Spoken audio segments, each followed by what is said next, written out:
back to another episode of World 1-1 Podcast. Choose your fighter. I am your host, Larry the Bearded Wonder. Joining me as always is Eddie, the brand new robot master from Mega Man 11, Black Man V. Wait, what? They already have one. That was called Oil Man on the PSP version. That cost... Oh, no. Oh, fine. We'll improvise. It'll be Blackface Man. That was Oil Man. No, well, fine. You're just straight Black Man. You can't be Blackface Man and Black Man. It's one or the other. So one of them already exists, and you get to be the other. I can't be Suck neither. It up, Buttercup. I can't be neither. Hello, everybody. Sure you can. You are now. Deal with it. No, I refuse. And joining the crew for the first time, and theoretically on the ongoing basis, Dylan, currently the village drunk, Roberts. Hi. Yeah, a little drunk, a little happy. I mean, nothing wrong with that, right? No, it's a good way to do this shit. You'll fit right in with this fucking train wreck. So before we get into the usual bullshit of what everybody's been playing, let's fill in the blank here. Dylan, tell everybody about you a little bit. Well, I mean, I guess I'm kind of a jack of all trades. I mean, I do a little bit of everything. I play a lot of everything. I mean, I own Xbox, Nintendo, PlayStation, PC. I play whatever kind of just hits home with me. I'm more of an RPG guy, but I like a little bit of multiplayer first-person shooters, just whatever kind of strikes an interest. I've done a couple of podcasts in the past, and, I just like talking, chilling, drinking, and playing games.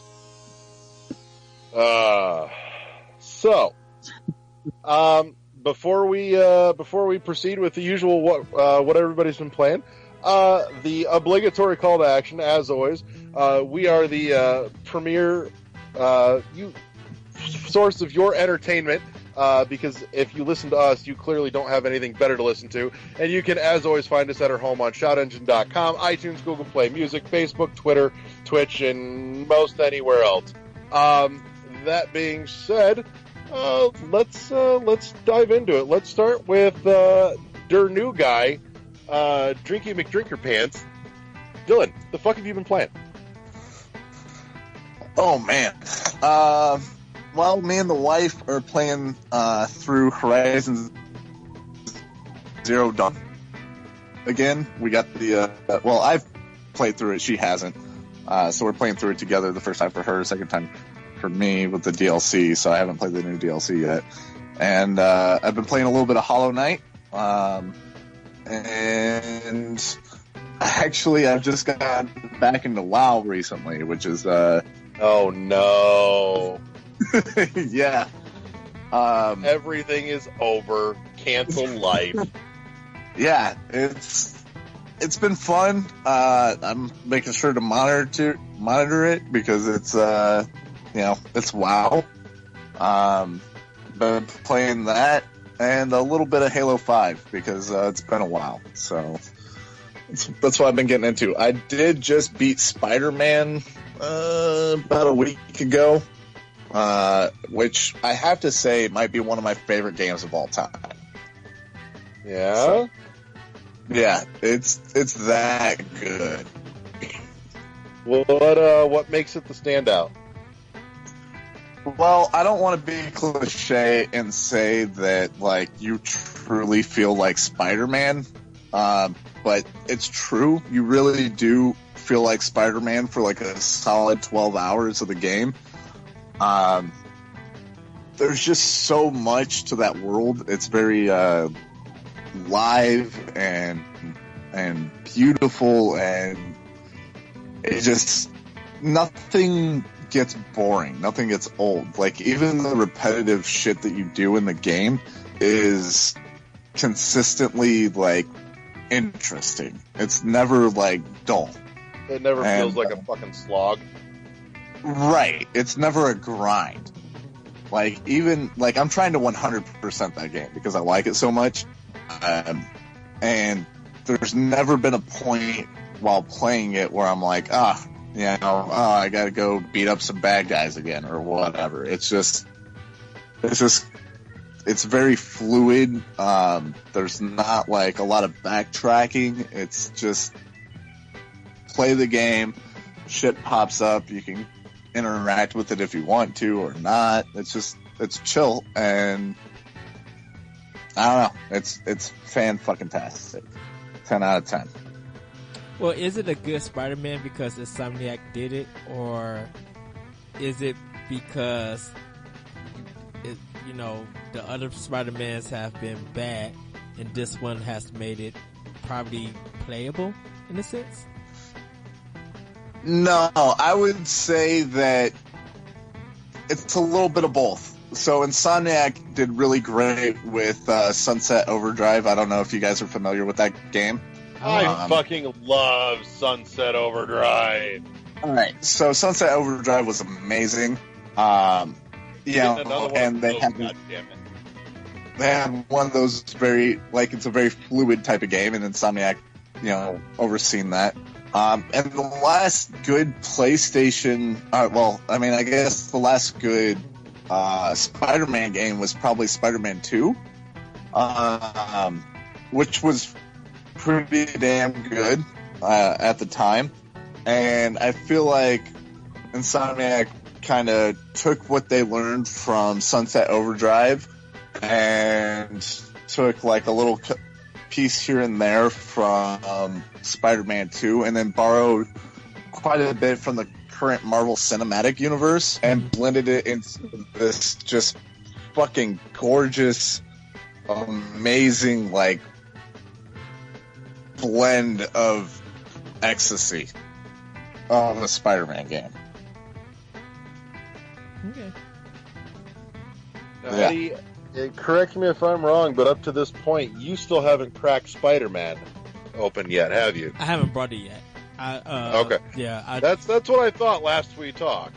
Yeah, I was planning on getting it, but I decided to go with Shadow of the Tomb Raider over Spider-Man. That's a mistake. Well, I plan on getting a Spider-Man, but I like Insomniac. I love their games and stuff. It is my next PlayStation exclusive, but I've been looking more forward to Tomb Raider, Shadow of the Tomb Raider, because the reboot series has been like phenomenal and as good. And don't get me wrong, like I said, I love Insomniac, but when it comes to the Tomb Raider series, if that's getting a release with other big titles, Tomb Raider's gonna come first because I enjoyed the first and the second game.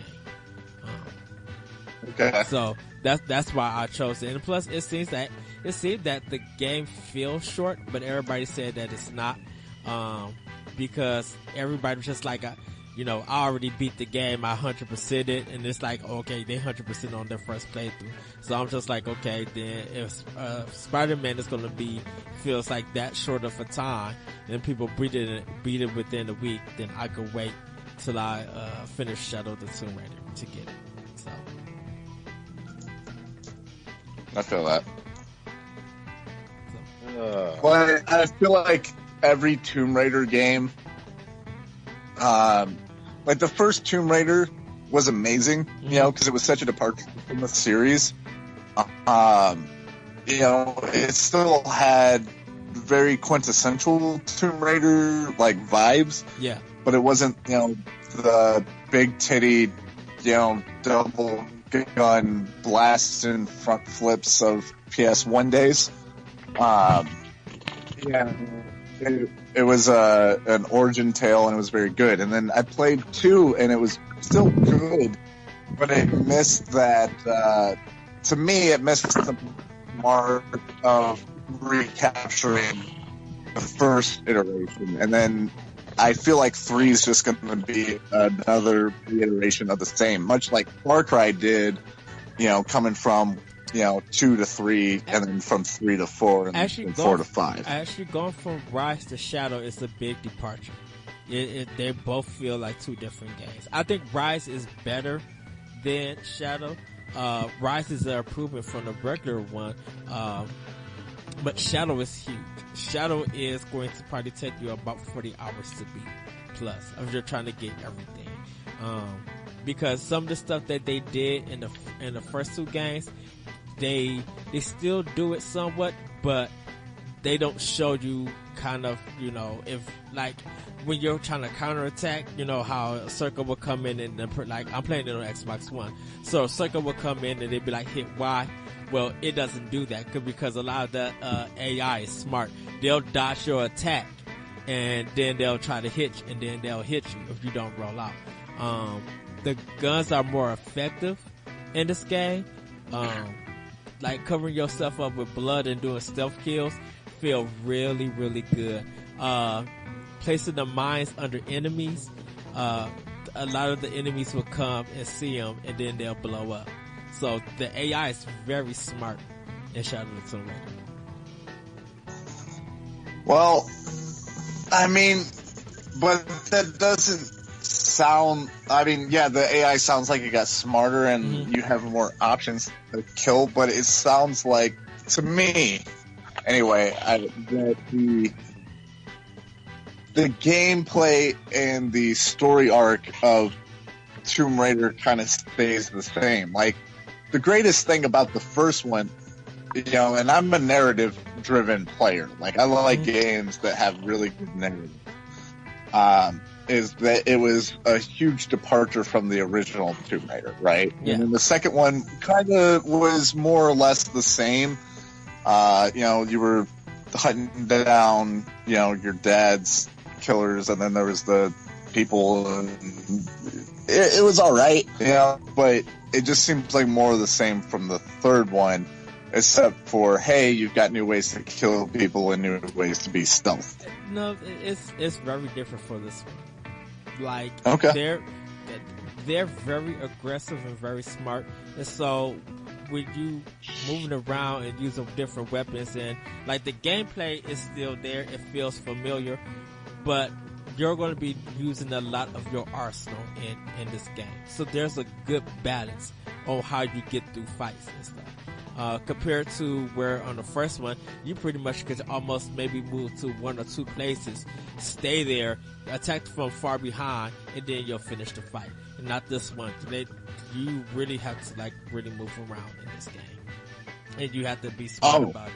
And it's really good. Like getting the enemies feels very refined in this game. And speaking of it, and as the story goes, it's a really good story. It's a really decent story. It's nothing too big or grand or anything, but you kind of understand why Laura is in the setting and the story is placed there. So, it's memorable, but yeah. Yeah, that brings me back to Spider-Man for a second. I forgot to say something. Like, not only do you feel like Spider-Man when you play it, you also very much feel like Peter Parker in that game are very well written, I guess I should say. Mm-hmm. If you're a fan of Spider-Man, which I am, and then everybody likes to associate with those that combat style with Arkham. Yeah, Arkham Asylum, Batman. But if anybody remembers playing the PlayStation 2, I mean, I think it was maybe it was PlayStation. No, it was PlayStation 2. Spider-Man 2, no, PlayStation 3. I don't know. I'm drunk. Whatever console PlayStation 2 came on, I mean, not PlayStation 2, Spider-Man 2 came on. PS2, GameCube, and Xbox. Yeah. So I was right. The context buttons with the dodging and the combos and everything was already in that game. I just feel like they were built, better in the Spider-Man version. I don't think everything has to borrow. Just because something has a great combat system doesn't necessarily mean it takes from Arkham Asylum. Although Arkham Asylum's combat system was amazing. I just feel like the stepping stones were already there in the Spider-Man game. That's all I'll say about that. Okay. So, Eddie, Yes. the fuck have you been playing?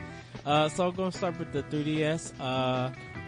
Started playing Yokai Watch 2, Fleshy Spirits. Just decided, while I was on break at work, hook it up, charge it up, and start playing it. Got hooked back in. Having real fun with that game, trying to get through it. Really enjoying that. For Switch, played a little bit more Dead Cells. Played. Tell me you made it through the concierge. No, I didn't. I didn't play it for that. I didn't play it for that long. I was waiting on something, and then I played it like for 3 minutes, and then I shut it off. Cause I switched it. Cause then I started playing like Planet Alpha, on Switch, and really enjoying that. Loving the beautiful environment in the back, and just playing a little bit of it piece by piece. I picked up Undertale, but haven't started it just yet. Because I want to get through Octopath Traveler and Xenoblade Chronicles 2 before I buy that DLC. You went digital on Undertale, correct? Yeah. Played Double Dragon on the NES online. Have fun with that. The same tricks on the NES still work on that system. Work on that game. That second level, making that enemy disappear and beating him with the bat, getting all the hearts, still works. It does look good, kind of in high def, like the up-res, getting the screen. It looks really good. It looks, clean and picture, perfect. I actually played it on handheld, so I'm gonna try it on my TV to see how it looks, but really enjoying that. Started up Bloodborne. Me and my good friend Moose, we were playing a little bit of it.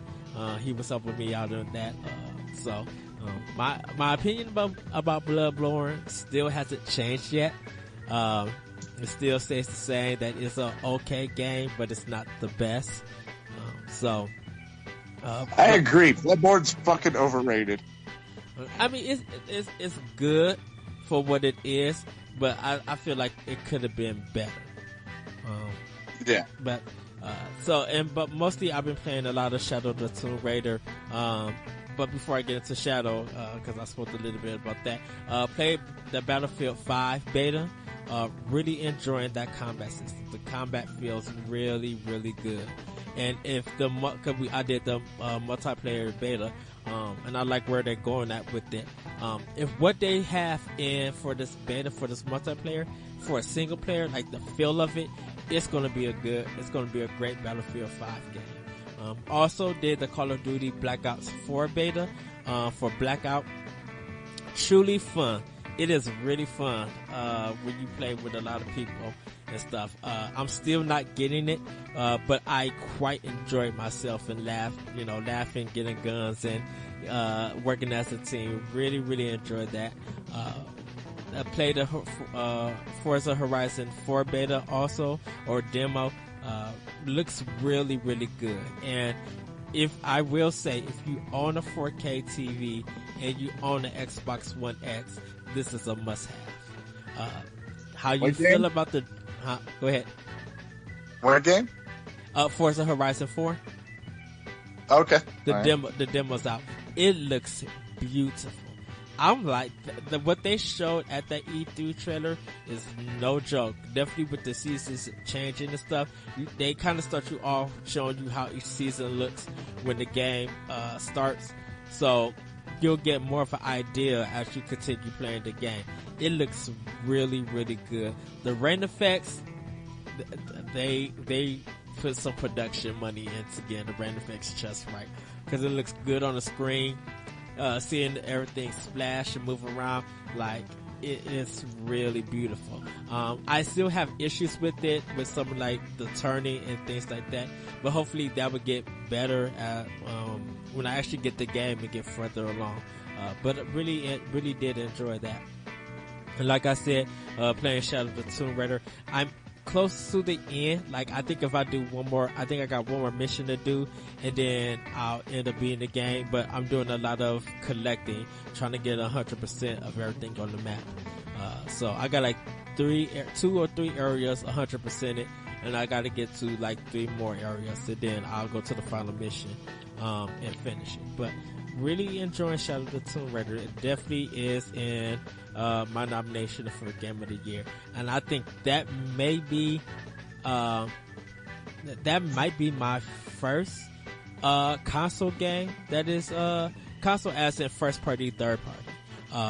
Indies, I have like I have like 3 games already nominated for indies for just like Game of the Year, but I think this game so right not here, console, but non AAA or AAA rather, as in Yeah. non indie. Yeah. Sorry, wrong way around. Yeah, you're right. It's my first console game that's already in my nomination for it. God of War, I was going to have it in there, but I moved that to kind of like PlayStation Game of the Year like nomination until I played like Spider-Man. But other than that, Shadow's definitely in my Game of the Year nomination. And it's probably going to be Forza also. Battlefield 5 could be in it, but I got to get through that game before not before, but I'm trying to get Red Dead Redemption for a review, and then after that, I'll do Battlefield 5. Because I'm going to be getting into everything else is just like Nintendo Switch related in the coming weeks. So, but yeah, that's what I've been playing. Right on. Will, God, what have I been playing? My second playthrough of Hollow Knight came to a tragic and abrupt, I won't say end, but we will say extended pause, because I had to ship my Switch out last Friday for some repair. It's minor, and I don't expect it to be anything insane, but it just means that it's not in my fucking hands to play with right now, and it makes me sad. But I did make a little more progress on that as we're playing through that for the NBC Video Game Book Club, of which Dylan here has kindly stepped forth with the rebirth of the group, or the revival, and generously put out an offer for a drawing for a free copy of Hollow Knight as we got things started for any of our members that didn't have a copy already, and put that up as a drawing for those people. And so, cheers to you, motherfucker, for being awesome. I appreciate that. So, Dylan is with us helping make it happen over on the NBC Video Game Book Club group. Which, if you're not a member, go fucking join, because we do cool shit. In any case, what else have I been playing? I dinked a little more with the, much like you, Eddie, with the NES Switch online stuff. What did I play with? I played a little bit of Mario 3 just because that's a go-to. I think that was really the big one that I played around with. That reminds me, Eddie, are you planning on getting the NES Joy-Cons? No, I'm not. No? Only reason is because I'll be buying a lot of games this holiday to play and get through, and to kind of like do reviews. So I'm going to pass up on the Joy-Cons, the Nintendo ones. I am trying to get the Smash Pro controller though. Okay. Yeah, we'll talk a little bit about that here after your break. But yeah, what else? I was actually playing with a little bit of Split Second again, since I didn't have my Switch for the last almost week now. So I still love Split Second, but before you go, last thing I forgot to mention, I played Puyo Puyo Tetris. Yes! I playing the story. I'm doing the story mode, trying to get through it, and really enjoying it. So forgot to mention that. Yeah, I popped it in, and I was just like, "Yep, I'm 30 minutes in, still enjoying this game." I'm not gonna lie. I really, really didn't do anything with the story mode, and I'm a little sad I didn't, because that whole game is so thoroughly batshit Japanese. I can only imagine the insanity just from the glimpses I got from playing multiplayer with you back when that shit first came out. Yeah. So, but, happy memories. So, anyways, but yeah, so I've been going back to Split Second a little bit, and while I still really love it, I honestly, I don't remember if I've talked about this or not, but upon further inspection, the collision, not necessarily detection, but the collision determination as to whether or not you it qualifies as just like bumping into a wall or full on wrecking is fucking bullshit. It's hot garbage. So, with that being said, I still have fun with it. It's just good, dumb fun. That's tragically most of what I've been playing game-wise, but I did take some IRL time, and I played up, or I played to my collector's bug a little bit too, because I made a trip to GameFlop today for a couple of other things to deal with, and I was happy to discover, because we talked about it a week or two ago, the awesome PowerA Switch Pro controller, officially licensed, chromed out Metroid controller. But what I did not know is that they did another one. Black on black pattern, orange chrome D-pad, sick S insignia right there on the top there. It seems that the new default insignia for the series that they're going with is the one that came out of Samus Returns, with the half circle sectioned off on it, which I'm not sad about, honestly. I like the logo. It's a good look. It's clean. It's sharp. But this one has the black on black patterning on the top side, and the back is an all matte orange. So it really has that Metroid Prime Phazon suit look to it, which makes me really happy.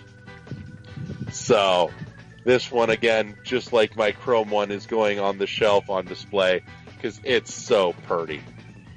But yeah, that's nice. Oh, it's disgustingly awesome.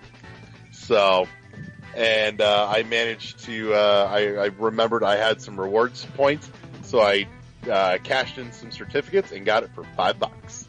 Yeah! Hell. Nice.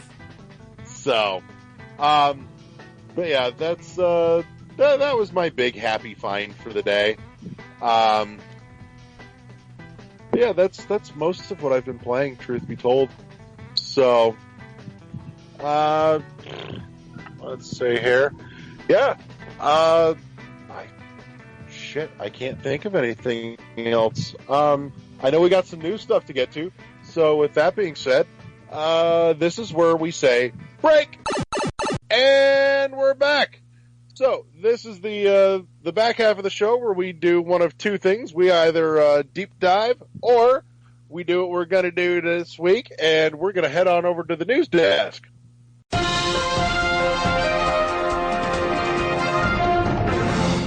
So, recapping news stuff from the past week.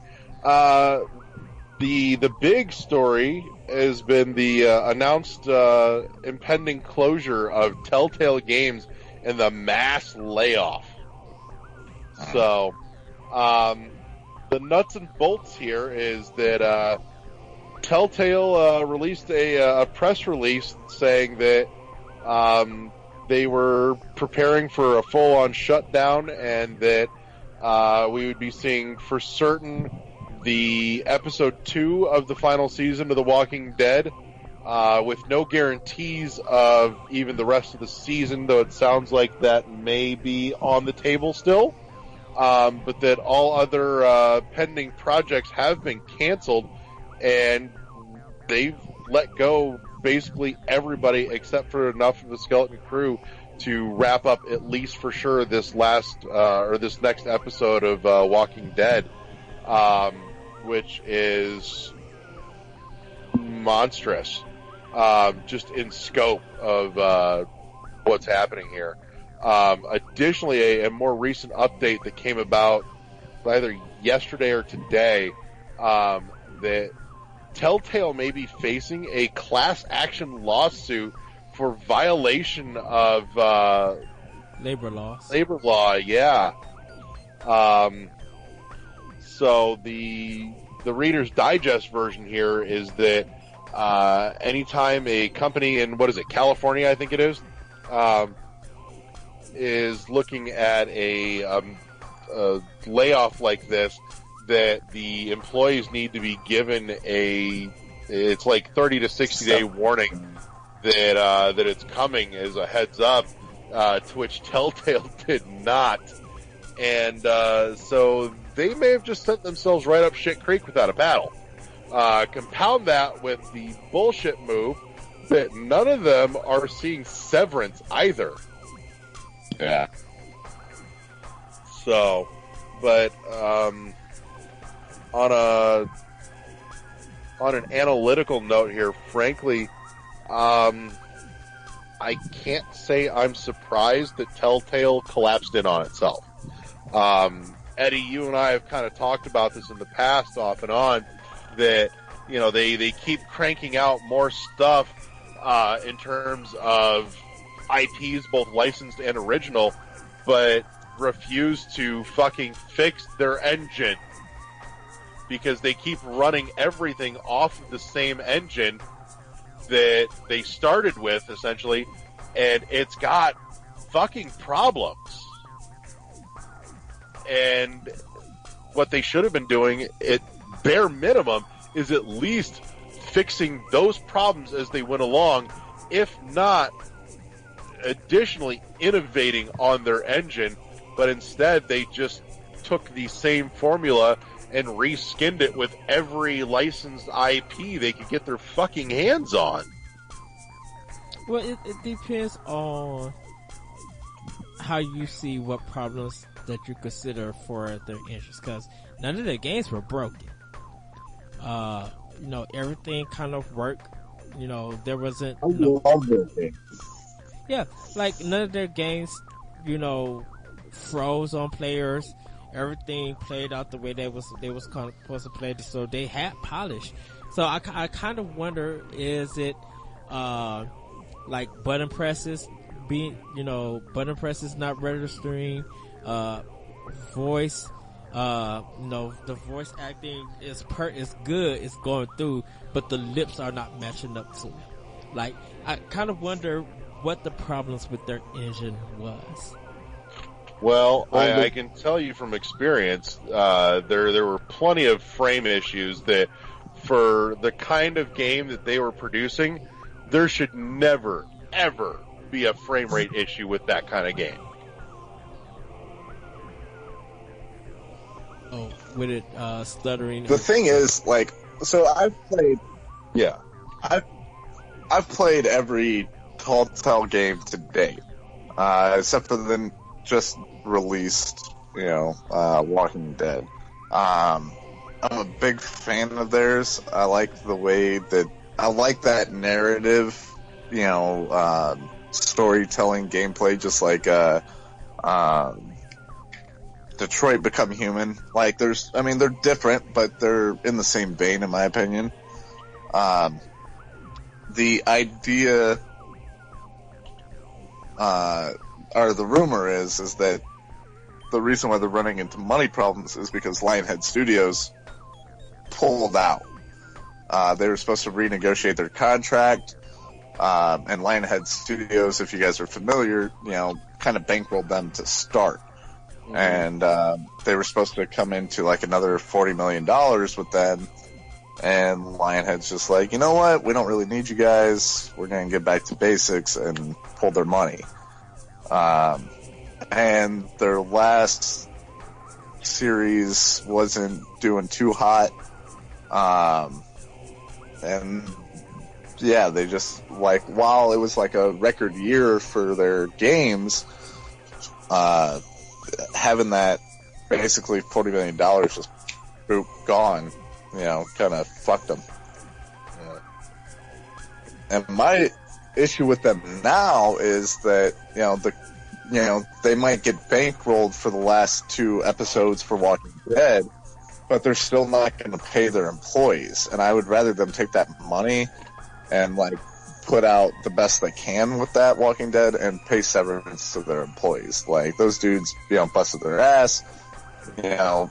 Maybe even if you don't have the money to do severance, like, contact other people in the industry, help them relocate.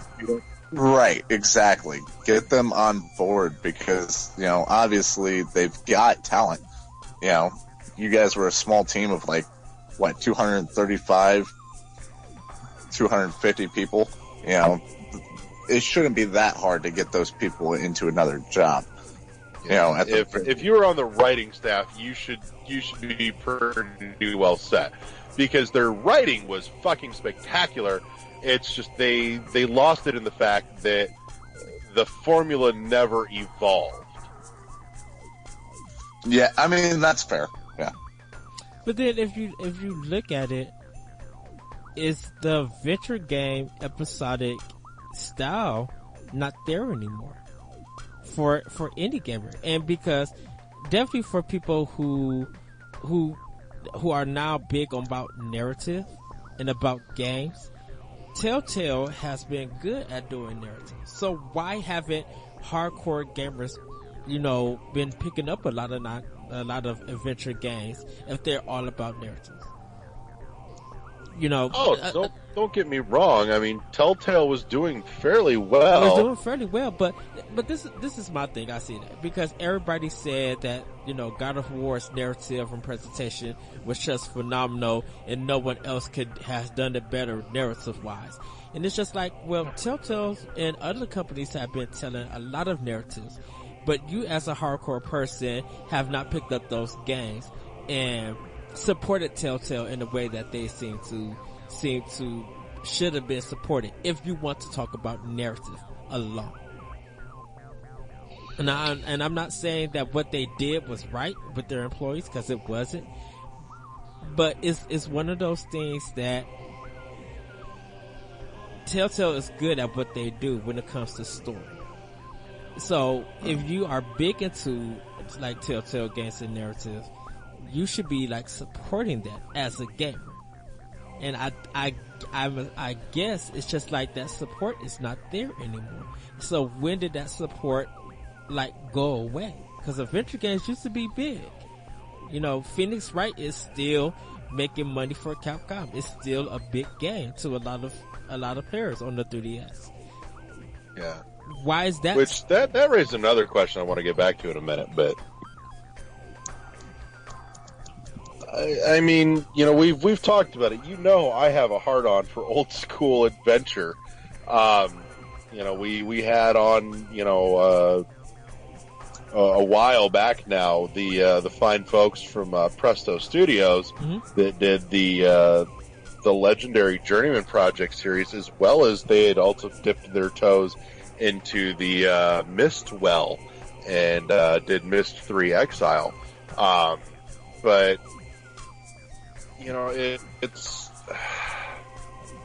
it's one of those things that I think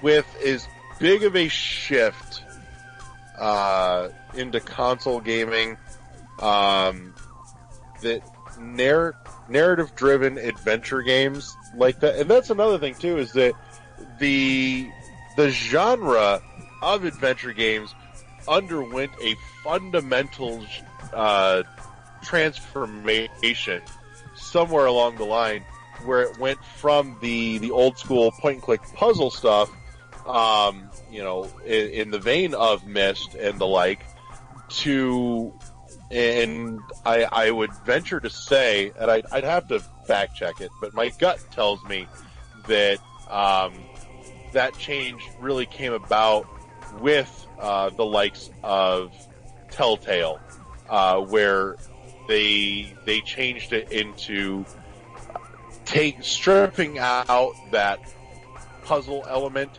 and replacing it with narrative and choice-driven mechanics instead. And granted, I think some of that's just a change in the times. You know, we're lucky that occasionally, you know, one of those old school point and clicks still comes around. You know, we got the fair to good Armacrog on the Wii U and the PC. Couple years back. You know, there's a few others that crop up here and there, but Machinarium, which just recently got announced, is coming to Switch as well, which, oh my god, I'm so excited. But since you got that, what's the Twin Peaks like indie game 2D that came to Switch? With the guy and the girl, it's like a sprite 8-bit one. Oh, I'm drawing a blank now. Fuck. Oh, god damn it! Now I know. Thimbleweed Park. Yeah. Yeah. And I will say, I think Thimbleweed probably is the closest balance between the genre's original form and its present day form, because there is a lot of dialogue to make that story work, but there's also a fair bit of puzzle solving.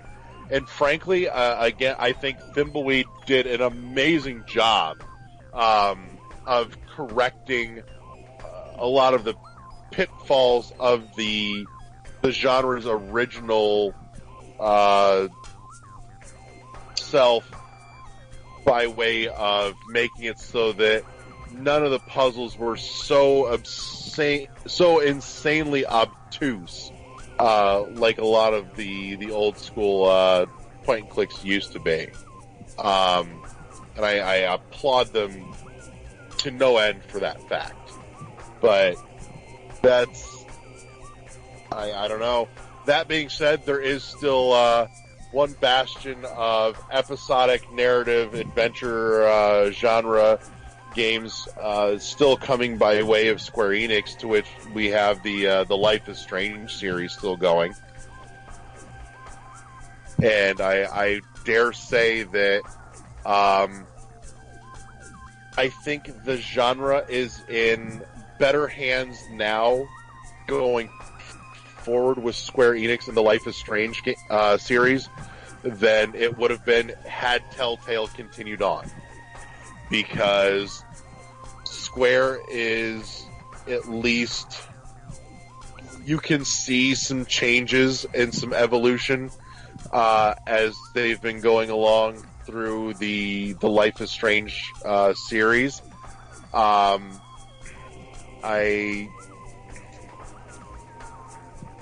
I at this point, because, and I think it's just by the simple virtue of the fact that Square is so preoccupied with forever flooding the market with Final Fantasy everything, that I think it will help re-strike the balance, because it doesn't have its primary focus on that branch of its development house, to where it will come out as it should, but they won't flood the market the way Telltale did. Because every time you turned around, it was another, news story that Telltale is doing another series, or another IP, or another license, and it's like, alright, we get it. You, own everything now, and you are just going to, it turned into a factory. So, and I think that didn't do them any favors. Bare minimum. At worst, it certainly hurt the cause. Yeah, I think they should have completed a series at a time instead of rushing out the next thing and the next thing. Now, granted, every one of them that I played, I had a great time playing. But, none of them had quite the impact that the first one did. I say I play everyone. I lied. I haven't played the Minecraft one because I really don't fucking care. I like Minecraft, but I don't want to play a story-driven Minecraft game. The great thing about Minecraft is that I can do whatever the fuck I want, which is mostly build wood castles and try to destroy creepers. I mean, it's just a nothing game, which is great. Be honest, you just go around building 40-story tall penises. I mean, I would. That's a lot of materials to go 40 stories, but sure. Yeah, I mean, I definitely like Telltale. I'm going to be sad that they're gone because I'm never going to get the Borderlands second season or the Game of Thrones second season. And that sucks because both of those games were fucking dope. The only one I'm sad about never seeing any more of, to be honest, is Wolf Among Us. Oh, man. Yeah. Wolf Among Us was great, too. I'm sad that I'm not going to be able to at least finish those series. They had a gift for narrative-driven games. But there's a lot of good games out there, and unfortunately, when you push to have all these licenses, you kind of get lost in the sauce, so to speak. To this day, I still haven't yet to play a better game than Horizon Zero Dawn. Within recent history. I mean, there's better games in the past, but, the last, 4 or 5 years, Horizon Zero Dawn is the best game I've played. Game's fucking amazing. Everybody should play it. If you don't own a PlayStation, buy it so you can play it. It's dope. It's amazing. It's great, but there has been better. I respectfully disagree, sir. It's 2017, round 2. Fight! There literally has been better. I'm not saying that I disagree with you. I think Horizon is a great game for PlayStation 4. But, if you play pretty much Uncharted, if you play Tomb Raider, you're pretty much getting Horizon. Don't in the open world. I disagree, dude. Uncharted and Tomb Raider are very similar, but Horizon's such a breath of fresh air into that genre. Horizon is Uncharted with Horizon, Uncharted 4, I should say, with Horizon is production value on the way that the game looks. But even though Horizon looks it looks orange and white when you get to the snow areas, that's pretty much all the areas. There's not a big cut up. When it comes to the gameplay, it feels a little bit like Tomb Raider due to the fact that your main attack is the bow. Whether you do a melee or shooting. The thing I think Horizon, what stands out more for Horizon is how it deals with diversity. I don't think any of the gameplay or enemy combat is the greatest or anything. It's good for guerrilla games. Trust me. For them to go from combat of that game is its strong point. When you go, every combat scenario is different from the last, depending on what machine you're dealing with. It depends on how you handle it, depending on what your gear is. Because you pretty much can use the same tactics throughout the whole game. And I'm not saying that Horizon is. I think Horizon is not a bad game. It's literally, to me personally, it tied up with Breath of the Wild for Game of the Year for 2017. And you gotta understand, it's jumped from Killzone to Horizon. That's a big jump, and that's a bonus more for Guerrilla Games, because now that put Guerrilla Games on the map. Don't forget, Killzone was kind of the laughing stock because they think it was going to be a Halo game, and it kind of wasn't. And for Guerrilla Games to make something like Horizon and knock it out the park like that, yeah, it's a great game. But I'm saying more as there's been better games at like that. Better games in the fact that it's tackling something new and different. You know, if I've put Breath to the Wild to the side, I think Hellblade is probably a better game than Horizon, due to the fact that we do not. Let me tell you why. Let me tell you why. Due to the fact that Horizon's premise and gameplay has been done many a times. You probably could guess everything. Hold on. Hold on. But Hellblade has taken, did a take on mental health. And there's never been a developer who would take on something like that, like mental health, build a story around it. I mean, it looks beautiful on Xbox One. They actually brought something to the table that a lot of people can really talk about when it comes to mental health. You have never done that in video games.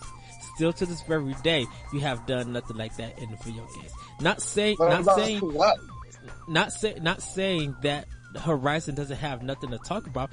Like I said, Horizon has jumped on diversity as a theme to talk about. If you look at something that has never been done in video games for a long time or even at all, Hellblade and Horizon are two games that really stand out. It's just that Hellblade has more of a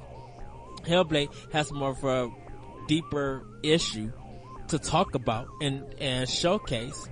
And Horizon, if you get past the graphics and the gameplay, if you look at the diversity and how it's handled in that game, it has a discussion there too.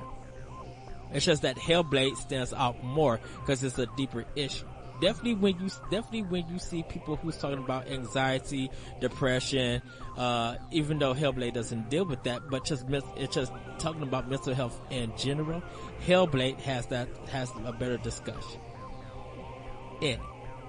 And so when you're going through that journey, you kind of understand some of the little things, putting your headphones on and hearing different voices and stuff, talking to you and stuff. Like, what game has done that? No other game has done that before. And so that's why I think Hellblade stands out a little bit more than Horizon. Now, not saying that you're wrong. It is for you. Horizon is the best game to you. It's the best game to a lot of people that they have played. But I would. Oh, go ahead. Go ahead. No, go ahead. I would say, like, I mean, there's, like, Horizon to me,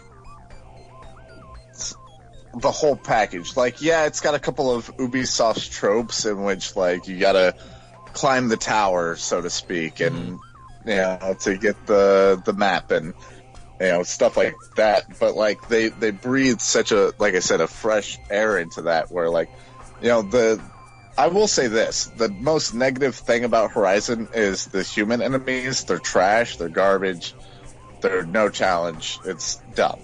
But the whole game's, like, you know, basis of, like, the mechanical combat against all these diverse, different enemies is amazing. And then the story itself, and not to mention, like, you know, AI, like, talking about, like, the precautions of AI and stuff like that, which have my own conspiracy theories about AI, but that's a different topic for a different day. But as far as, like, you know, Hellblade, it's a good game, but, like, I feel like, you know, mental health is, like, has been covered a lot in the recent sphere of games. You know, like Celeste, you know, had a heavy depression theme. Right, depression, anxiety theme. But to realize that Hellblade came out before Celeste. Right. Undertale's got underlying themes of that. I'm just saying, like, that role has been pushed lately, and I've got nothing against it. It's it's nice to see games addressing things that people don't necessarily want to look at in their daily lives. There's, especially in the United States, there's a huge stigma against mental health. Yeah. Everybody wants to believe that, that kind of thing is a choice, and everybody's just playing victim and stuff like that. And it's nice to see games kind of leaning into into the discussion. Right, yeah, saying like, hey, this isn't necessarily everything that it seems. And it's cool because, there's a lot, stereotypically, there's a lot of people that play games, that are kind of the mindset that, like, these people are victims, or they're just feeding into that kind of frenzy, and I like when a game kind of forces you to look at things from different perspectives. Yeah. So I'm not saying that, there's anything wrong with that. I'm just saying, like, I feel like you're cutting, it's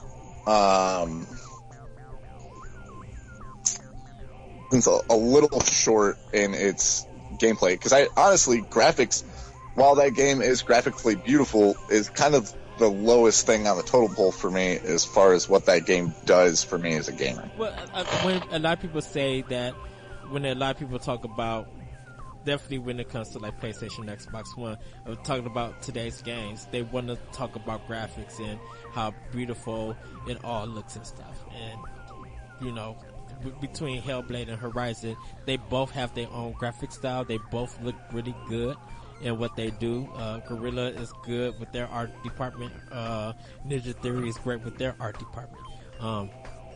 I just think that when you get past that, when you get past graphics and stuff, and talking and seeing what more you could talk about instead of the normal discussion about video games, I think Hellblade has more of a discussion because it deals with mental health over Horizon, dealing with the gameplay or some of the story elements that they come to. Because I think you feel kind of more for the character in Hellblade than you do Aloy.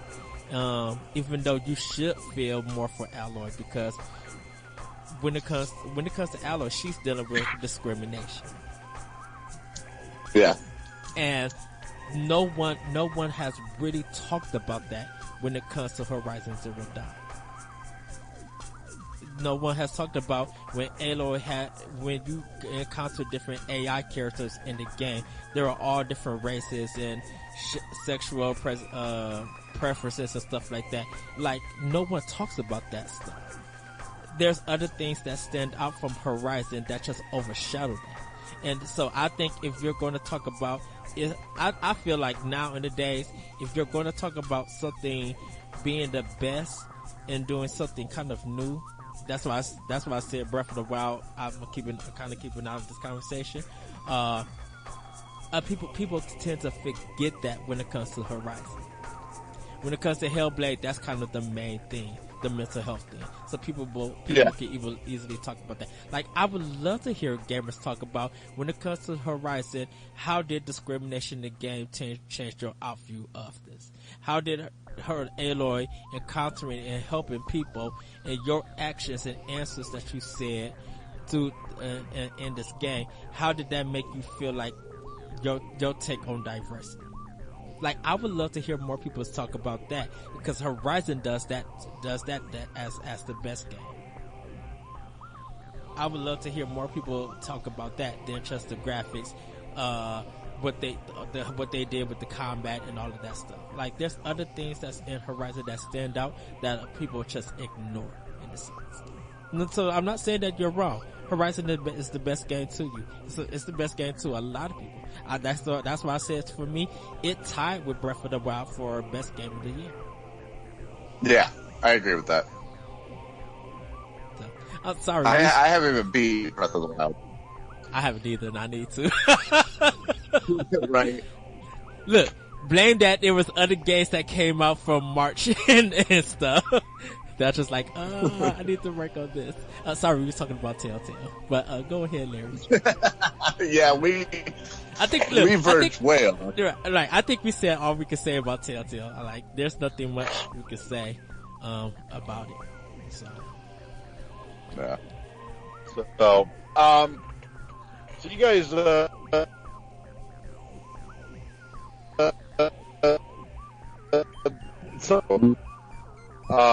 you guys brought up in that conversation a little bit about Undertale. I have not gotten to play Undertale yet myself. However, that's a perfect segue into our next story as to why I haven't gotten to play Undertale.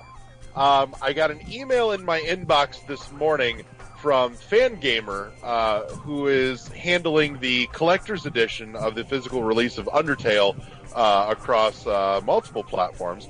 And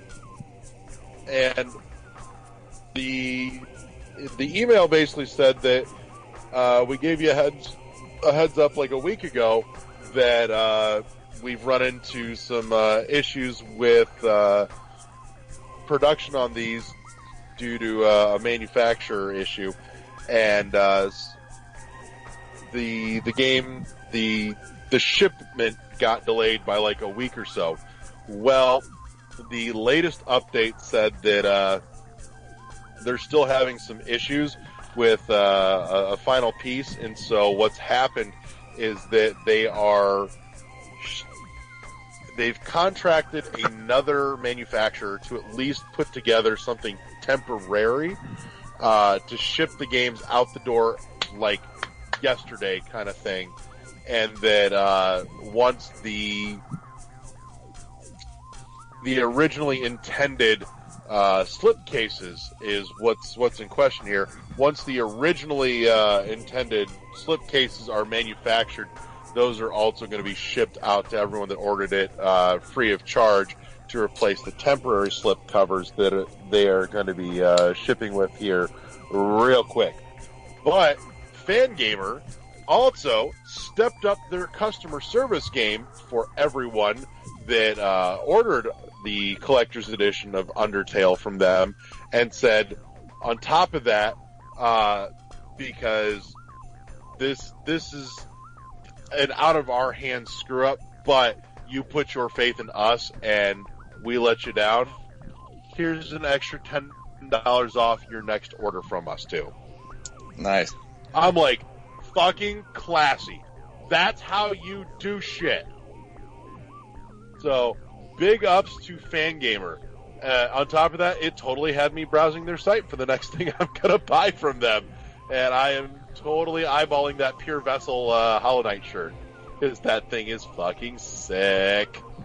But in any case, so I mean, there's not much to dig into there, but it's a story that has at least something of a happy ending, if not at least a classy ending. And we don't fucking get enough of that shit. So it deserves to be talked about. I didn't even know they even had that problem. I know that. Yeah, it wasn't something they were talking about outside of emails to everybody that ordered. Oh, okay. I know that when it came to Switch, I'm like, okay, it's my time to buy this game. Yeah, and I'm in the same boat. Yeah, because I passed it up on PS3. I was happy he was getting a console release, but I was just like, I'll wait for it to come to Nintendo to play it. And look what happened. It came to Switch. So. Yep. Yeah, and once that got announced, I got my collector's edition ordered from Fangamer ASAP, because it's an awesome fucking package, which you can totally look forward to seeing a new the unboxing of when that gets into my hands, which should be here shortly, and we'll get that up on the YouTube channel as well. But in any case, so I just wanted to share that. So I mean, if anybody has any thoughts on that, let's throw them out there, and then we'll move on to the next thing. All right, works for me. Fuck it. Oh God, what was the next thing? There was the next thing. I swear there was the next thing. What was that? Fortnite. Yes! Cosplay. Thank you. So, All right. Hit it. Sony announced that they're going to allow Fortnite to have crossplay. It's going to be a beta test. It has already started, so if you guys on Fortnite on PlayStation 4, also you can check out NintendoLife.com. They'll show you how to connect your Epic account between N64, Switch, and PS4, so you guys can see that. But now Sony is allowing them to play across PC, iOS, Switch, Xbox One, and I think the Google one. They mentioned Google for some unknown reason, like smartphones and stuff. But I thought Epic didn't use Google's marketplace or anything. But you could do everybody for the first time. We'll see if it goes live, like they finalize it or anything. But everybody can play Fortnite now with PS4 players. Where this is going to lead to, Sony is still looking into what other third party games that could happen. A lot of people want Rocket League to happen. Yes, please. So that might be obvious. Definitely with Bethesda talking about their Elder Scrolls card game. Now it might actually come to PS4, and they might have crossplay there. But we should see what happens in the future for this. What I kind of fear though with this, if Sony, I don't know if Sony's handling the crossplay, but if developers are including the crossplay, we shall see if like the Black Ops or the Battlefield 5s of EA and Activision will allow it too, because they could be charging you for a crossplay if they wanted to. If you want to play with Xbox One players or PC players, you have to buy of course you have to buy the season pass, but crossplay is only connected to the season pass. They could charge you for it. So they could, and I will say that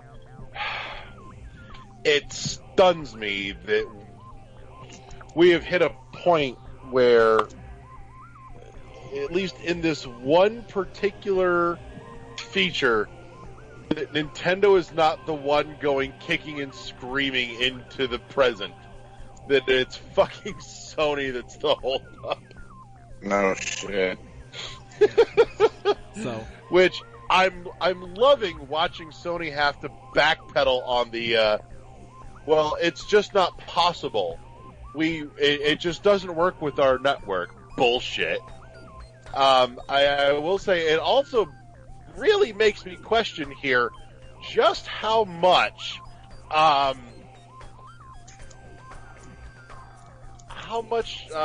the pressure from not Ubisoft, Bethesda, had to do with it.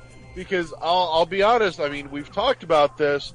Frankly, I think that was like the weakest thing that Bethesda could do in this regard, and still be able to say, "Hey guys, we're working for you. Well, we're fighting the man." This is the problem that I kind of have with this, and I'm happy for PlayStation 4 owners. I'm a PS4 owner also. I'm happy that crossplay is there. Okay, with Bethesda, why can't you still do the mod thing like Xbox One? Why haven't Sony allowed a lot of that to happen? Why hasn't changing your name on PlayStation Network happened yet? Like, are they saving that for the PlayStation experience, or is crossplay just good enough to satisfy PlayStation owners, and everything else doesn't matter? Because I mean, people were happy. They're like, "Yay, finally!" And then everybody moved on with their day. You know, Sony to me is in a position that they're not getting the Nintendo love. Like, you could announce something for a Switch right now, and the whole internet would be buzzing about it. Heck, everybody's talking about Bowsette and doing fan art and stuff, and that's still trendy. Oh, Fortnite crossplay got announced for PlayStation. That's At all. least we're not talking about Toda anymore. Yeah, but it moved on to something else. It's still something less horrific than the Toad ordeal. Yeah, but people are still putting out fan art and stuff like that. I mean, they're still talking about Nintendo, not in a good way in a sense, but Sony should have kind of got that same recognition. So, I mean, yeah, they're doing great. PlayStation Now, people now can download their games. This crossplay with Fortnite is good, but Sony needs to push a little bit more to get more PlayStation owners excited, because when crossplay has finally come to your system and everybody just feel like, okay, cool, yay, and moved about their day, that's the problem. Yeah. So I don't know. We'll see how long this placates the PS4 audience. But my gut tells me is that inevitably we will be back to, the hey, where's the rest of our fucking features thing that, has been going on for some time with Sony and their online. I want to see what the jump of player is going to be. They're at 78 million, so I wonder, now that they added the crossplay with PlayStation, I wonder what the numbers are going to jump up to. Yeah.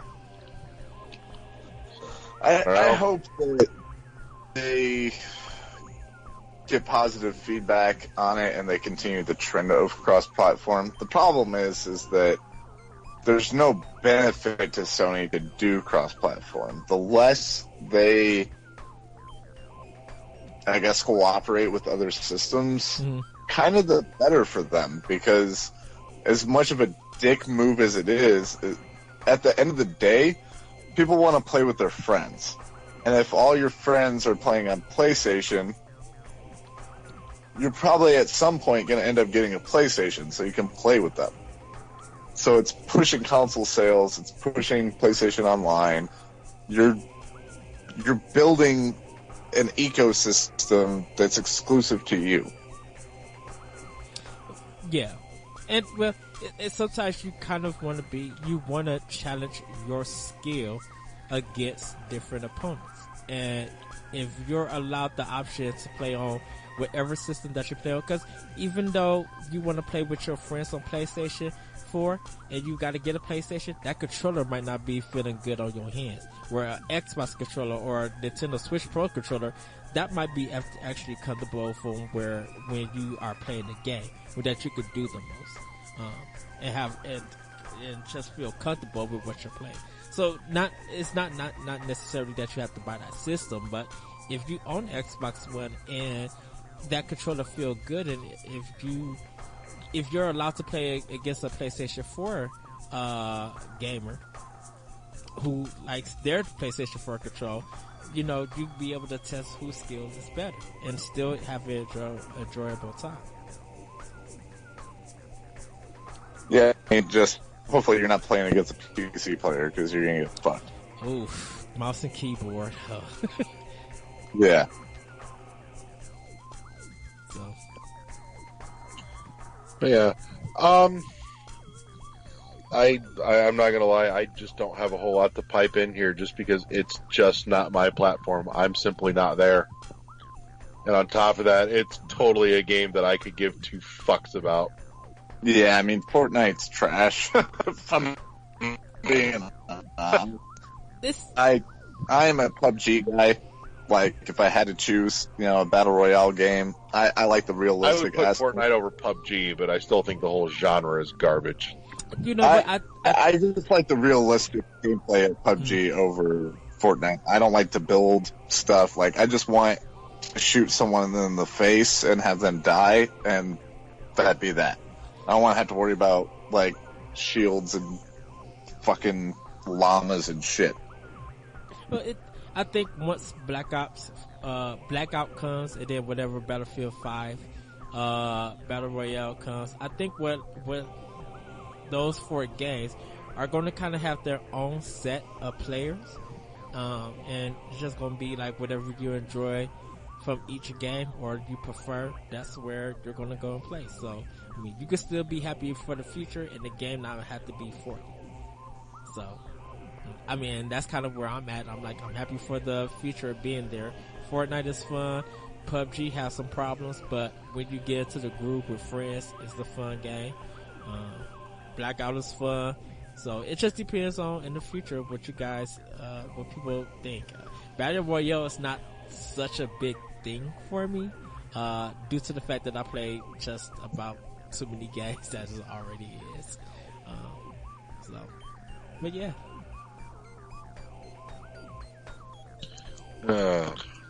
Well, is there anything else we want to hit on before we close out for the night? Just 2 quick things. Anyone who has the Nintendo Online, if your subscription run out, you will have 180 days to kind of renew it to get you back to keep your cloud saves. If you do not do it, don't forget it's only $20 a year. If you don't do it, you'll lose all your data. You lose all that data. But Nintendo will hold it up for 3 whole months. No, 3 whole? No, 6 months. They'll hold your cloud save, so you guys can do that, which is nice. And also, I know we talked about The Walking Dead, but the final season has been purged from digital stores, so you guys cannot buy that game. And Castlevania is coming to PS4. It's a collection, Castlevania Requiem. It's going to be Rondo of Blood and Castlevania Symphony of the Night. So it was rumored that it got rated in Taiwan or something like that, but they officially announced it today. So you guys can check that out when it's released. Dylan, any last thoughts? Anything you want to touch on before we go? Touching me, touching you, touching each other. No, let's be honest, all we're really doing is touching ourselves around here. I mean, for sure, all the time. But no, I think we covered a good scope. I mean, there's a couple of good games in the works. I mean, Red Dead's coming out soon. Something is about that rumor that it's 100 gigabyte download. I mean, dude, that game could be a terabyte, and I would find a way to play it. All right, like I'm reserving my judgment. Yeah, that's my shit. You're talking about there's yeah. I'm looking forward to whatever's coming out the rest of the year, but for the most part, Red Dead's coming out. I'm excited about that, and then you got a couple of PC games like winter sales coming up for Steam, so that's gonna be sweet. Other than that, what about it? Have the new Steam thing started? Like the search, I think you could search or place what games could be shown to you to buy. I don't know, actually. I haven't looked at it. Because they haven't. I had actually had some intentions of sitting down and playing some stuff on Steam today, but all of that kind of went out the window because my whole day went fucking sideways. Because did they add the adults only section yet to it, or not? I don't know. I will probably look at that tomorrow and find out. Okay. So, I think that kind of brings everything to a close. So, Dylan, final thoughts? About what? Anything. Anything. Final thoughts for the night, for the week, till we reconvene again. You guys are assholes. I hate this podcast. I mean, there's just so much to hate, No, I had a good time. I'm looking forward to coming back next week. Hopefully I don't work at 4 a.m, the week following, but we'll see. I look forward to popping in and chatting it up with you guys. It was fun. Awesome. Eddie, final thoughts? Everybody get ready. The first month of Cavalcade Games is almost over. October is going to be insane. So get your money together, before, we get a lot of great games coming and stuff. But yeah, be ready because there's a lot of stuff coming. So that's my final thoughts. And it was having a good discussion with you, Dylan. Having good discussion, I should say. Final thoughts and all the pimp your shit, and then we'll close this bitch down. Want to say, as always, thank you to everyone that's tuned in and put up with our shit for the last hour or so.